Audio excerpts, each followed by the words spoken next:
By the last quarter of the 4th century BC, a new repertoire of terracotta figurines entered the market.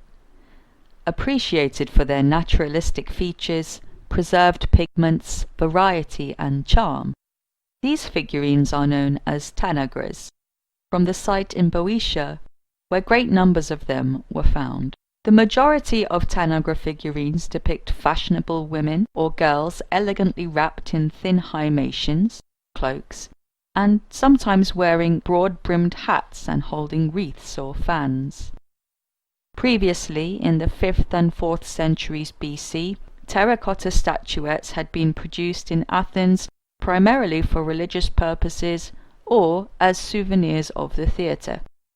In contrast, the entirely new repertoire of Tanagra terracottas was based on an intimate examination of the personal world of mortal women and children, occasionally young men, and other characters who are believed to have had their origins in the new comedy of Menander.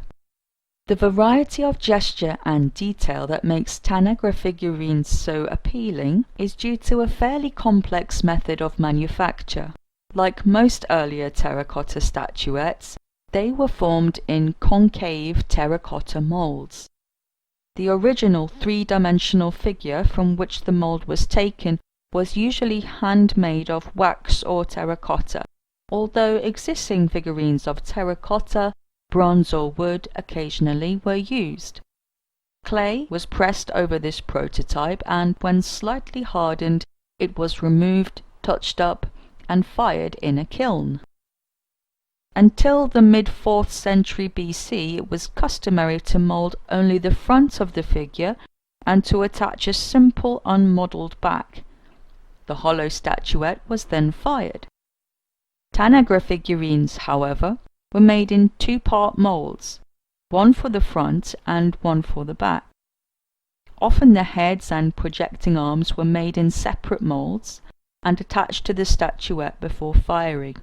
By varying the direction of the head and the position of the arms, a single type of figure could be given many slightly different poses.